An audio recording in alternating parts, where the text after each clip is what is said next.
Assalamualaikum warahmatullahi wabarakatuh. Halo semuanya, kembali lagi bersama saya Lulut Larasati yang merupakan mahasiswi aktif Politeknik Negeri Sriwijaya, jurusan Teknik Elektro, Program Studi Teknik Elektronika, dengan NIM 062130321030.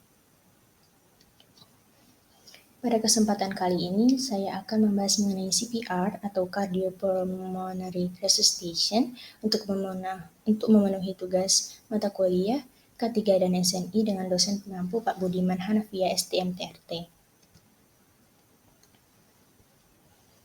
Sebelum mengetahui lebih lanjut, apa itu CPR? CPR merupakan singkatan dari Cardiopulmonary Resuscitation yang dalam bahasa Indonesia dikenal dengan resusitasi jantung atau RCP.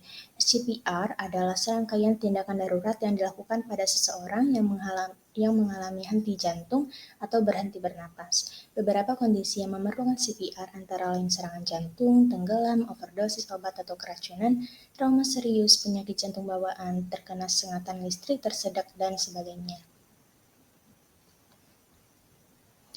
Adapun tujuan dari CPR adalah untuk menjaga agar aliran oksigen ke otak dan organ vital tetap berjalan sehingga memperpanjang peluang bertahan hidup seseorang sampai tim medis dapat memberikan perawatan yang lebih lanjut.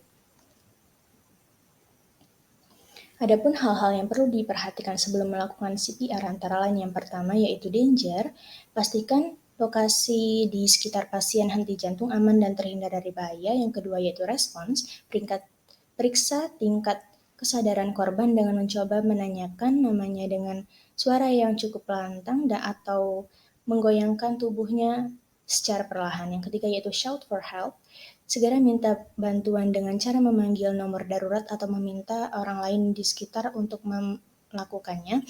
Yang keempat yaitu airway, pemeriksaan saluran nafas bertujuan untuk membebaskan dan membuka jalan nafas. Yang kelima yaitu breathing, dengan pemeriksaan nafas bertujuan untuk mengetahui apakah korban bernafas dengan normal atau tidak. Dan yang keenam yaitu circulation. Pemeriksaan ini bertujuan untuk meyakinkan bahwa jantung korban berfungsi dengan baik.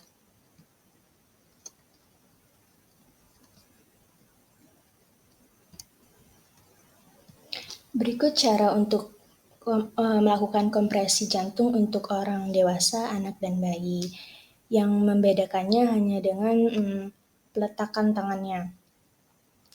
Untuk orang dewasa, tempatkan telapak tangan di tengah dada pasien dan tempatkan tangan kedua di atas tangan pertama dengan jari-jari terkunci. Dan untuk anak-anak, tempatkan satu tangan di tengah dada anak. Dan untuk bayi, tempatkan dua jari di tengah dada bayi.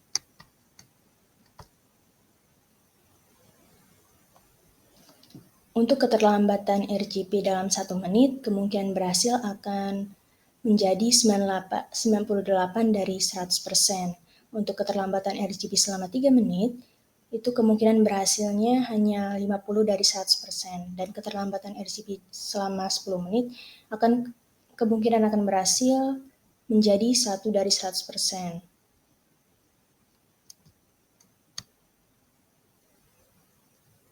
Berikut teknik dari RCP atau CPR.